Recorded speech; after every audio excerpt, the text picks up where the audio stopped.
Assalamualaikum warahmatullahi wabarakatuh. Perkenalkan, nama saya Giska dengan NIM 32024020085. Kali ini saya akan mempresentasikan materi tentang managed switch. Apa itu managed switch? Secara harfiah, managed switch adalah jenis perangkat switch jaringan tingkat lanjut atau advanced yang memiliki sistem operasi internal sendiri seperti Cisco, iOS, atau router OS. Hal ini memungkinkan administrator untuk masuk ke dalam sistem, melakukan konfigurasi, mengontrol, mengamankan, dan memonitor seluruh lalu lintas data pada setiap port yang ada. Berbeda dengan unmanaged switch yang hanya berfungsi sebagai colokan kabel port paralel. Biasa managed switch bertindak sebagai polisi lalu lintas pintar yang bisa menentukan siapa yang boleh lewat, ke mana arah jalurnya, dan beberapa kecepatan yang diizinkan. Lanjut, konsep kerja. Isi tujuan penelitian managed switch bekerja dengan menggabungkan beberapa konsep fundamental jaringan. 1. Bekerja di layer 2 dan layer 3. Umumnya bekerja di layer 2 atau data link untuk meneruskan data berdasarkan MAC address. 1. Tipe tertinggi layer 3 switch atau multi-layer switch memiliki kemampuan router sehingga bisa membaca IP address dan menghubungkan dua jaringan yang segmennya berbeda tanpa butuh router tambahan. 2. Control plane dan data plane. Control plane adalah bagian otak switch yang bertugas memproses konfigurasi dari admin atau seperti membuat VLAN atau aturan keamanan. Yang kedua, data plane merupakan bagian yang bertugas meneruskan paket data secepat mungkin dari port asal ke port tujuan berdasarkan instruksi dari control plane. 3. Address resolution dan manajemen bandwidth. Switch membaca data atau frame, melihat MAC address pengirim dan tujuan, lalu mengalkulasikan kapasitas jalur bandwidth sesuai aturan QoS yang sudah dikonfigurasi oleh admin. Lalu tujuan dan fungsi utama. Ini poin paling penting yang membedakannya dengan switch biasa. Managed switch memiliki fitur-fitur mutakhir berikut. VLAN atau Virtual Local Area Network. Fungsi untuk memecahkan satu switch fisik menjadi beberapa jaringan lokal virtual. Contohnya di kampus Politeknik.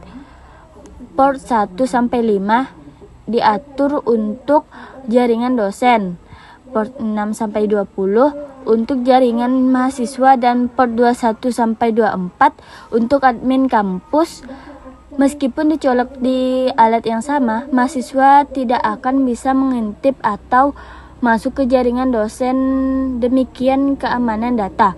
QoS atau Quality of Service mengatur prioritas lalu lintas. Kamu bisa menyetel agar trafik untuk aplikasi video konferensi seperti Zoom atau Meet atau VoIP diberikan prioritas tertinggi, sedangkan trafik untuk download file besar atau game online diturunkan prioritasnya agar jaringan tidak lag. Lalu, spanning tree protocol mencegah terjadinya network loop, kondisi di mana data berputar-putar tanpa henti di jaringan akibat adanya kabel yang salah colok atau sengaja dibuat bercabang untuk cadangan. STP akan memastikan port cadangan secara otomatis dan hanya menyalakannya jika jalur utama putus. Lanjut, link aggregation untuk menggabungkan beberapa port fisik menjadi satu jalur logis untuk meningkatkan kecepatan. Misalnya, menggabungkan 4 port berkecepatan 1 Gbps menjadi satu jalur raksasa berkecepatan 4 Gbps menuju ke server utama. Lalu port mirroring yaitu menyalin seluruh lalu lintas data dari satu port ke port lainnya. Ini sangat berguna bagi admin untuk memonitor jaringan, menganalisis data yang mencurigakan atau melakukan pelacakan error. Lalu port security, fitur keamanan yang mengunci sebuah port berdasarkan MAC address perangkat.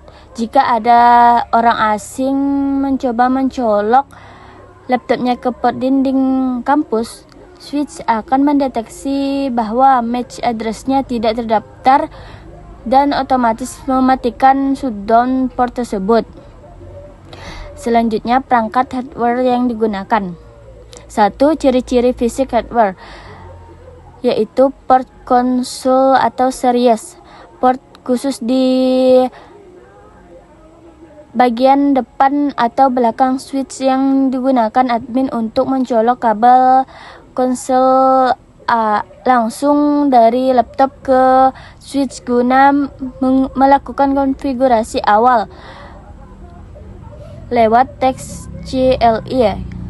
Lalu kipas pendingin, yaitu karena memiliki prosesor dan RAM internal yang bekerja keras, managed switch biasa dilengkapi kipas pendingin aktif atau suaranya cukup bising.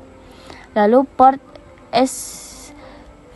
SFP atau unlink, port khusus berbentuk slot kecil untuk memasang modul fiber optik agar switch bisa terhubung ke server pusat atau switch lain dengan jarak berkilo-kilometer dengan kecepatan 10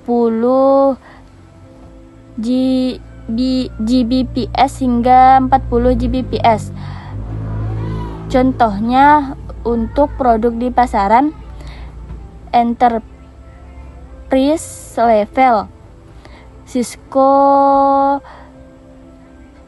Steel Series, misalnya Cisco seperti contoh, lihat saja itu adalah contohnya. Lalu aplikasi software yang digunakan, tools untuk mengonfigurasi dan memonitor managed switch. 1. Sistem operasi internal switch, itu Cisco IOS. Yang kedua, SWOS atau router OS mikrotik, bisa berbasis teks maupun grafis. Software access remote atau terminal emulator.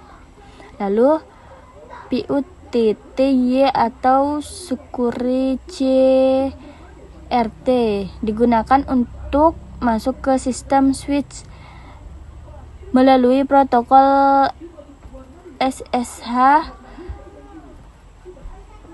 telnet atau koneksi serial atau konsol guna mengetik perintah teks. Lalu web browser untuk mengakses web milik switch, admin cukup mengetik IP address switch di browser untuk mengatur menu lewat tampilan visual. Diklik-klik saja. Cocok untuk switch modern seperti Ubiquiti, Unifi atau TP-Link Jetstream. Lalu software monitoring. Selanjutnya Zabbix untuk software yang dipasang di komputer server admin untuk memantau grafik pengguna bandwidth. Lalu software simulasi penting untuk mahasiswa. Lalu Cisco paket Tracer, software simulasi untuk mendesain dan mempraktikkan cara kerja konfigurasi manage switch di laptop tanpa perlu membeli alat asal yang mahal.